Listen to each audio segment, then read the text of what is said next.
Шымкентте Руслан Берденовке қастандық жасау дерегі бойынша апелляциялық сот басталды. Дүйім жұртты дүрліктірген қылмыстық іс қайта қаралып жатыр.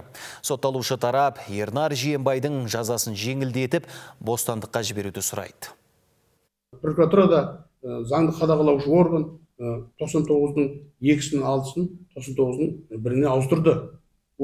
Оған мен өте ризашылық білдіремін. Жиенбай Ернар Жиенбайұлының іс-әрекетін Қазақстан Республикасы қылмыстық кодексінің 106 бабы 1 бөлігімен қайта саралап, осы баппен кінәлі деп танып, кінәсін ішінара мойындауына байланысты ең төменгі бас бостандығынан айырмайтын жаза тағайындауды сұраймын. Еске салайық, биыл сәуір айында Шымкент әкімдігінің алдында қала басшысының бұрынғы орынбасары Руслан Берденов оққа ұшқан еді. Адам өлтіру бабымен әкімдікке қарасты тұрғын үй Шымкент компаниясының басшысы 9 жылға бас бостандығынан айырылған болатын. Бұл жазаға қос тарапта келіспей апелляцияға берді. Сотталушының адвокаттары оқ шенеунікке емес, аспанға атылды деп ақталса, жәбірленуші жақ атышулы іс 99 баптың басқа бөлігімен қаралғанын қалайды.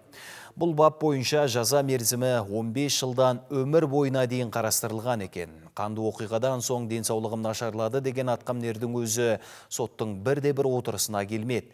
Ол бүгінде төбе көрсетпеді. Айта кетейік, жақында Руслан Берденов Алматы даму орталығының директоры болып тағайындалған.